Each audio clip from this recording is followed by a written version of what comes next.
যুবক ভাই, টাকনুর নিচে কাপড় পরেন তাই না? শুনুন, রাসূল সাল্লাল্লাহু আলাইহি সাল্লাম বলেন, কিয়ামতের দিন এই তিন ব্যক্তিদের সাথে আল্লাহ তাআলা কথা বলবেন না, তাদের দিকে ফিরেও তাকাবেন না, তাদেরকে পবিত্র করবেন না। ওই তিন ধরনের ব্যক্তিদের মধ্যে এক নাম্বার হচ্ছে ওই ব্যক্তি যে কিনা টাকনুর নিচে কাপড় পরে, মানে ওই পুরুষ যে পুরুষ টাকনুর নিচে কাপড় পরে। বাকি যে দুই ধরনের ব্যক্তি আছে তাদের নিয়ে আজকে আলোচনা না করি। আজকে আমাদের টপিক হচ্ছে এইটা, যেই পুরুষরা টাকনুর নিচে কাপড় পরে।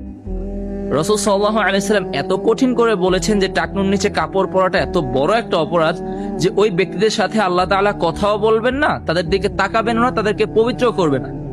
তারপরও আমরা এখন নতুন নতুন ফ্যাশন তৈরি করতেছি, যেই ফ্যাশনগুলো শুরুই হয় টাকনুর নিচ থেকে। মানে টাকনুর নিচে কাপড় পরলে কি এমন হয় বা কি এমন ভালো লাগে এটা আমি বুঝি না। বিশ্বাস করুন, একটা পুরুষ যখন টাকনুর নিচে কাপড় পরে তখন তাকে মহিলার মতো দেখা যায়।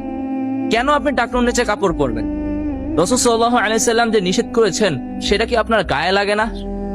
আরে দুনিয়াতে না হয় আপনি মানুষের দোহাই দিয়ে এইভাবে ওইভাবে বেঁচে যাবেন, কিন্তু কিয়ামতের দিন যে আল্লাহ তাআলা আপনার সাথে কথা বলবেন না, আপনাকে পবিত্র করবেন না, আপনার দিকে ফিরেও তাকাবেন না, তখন আপনি কি করবেন? তখন তো আপনার যাওয়ার কোনো রাস্তা থাকবে না। দুনিয়াতে না হয় আপনি আল্লাহর নাফরমানি করে টিকে যাবেন, কিন্তু আখিরাতে তো এই সুযোগটা পাবেন না।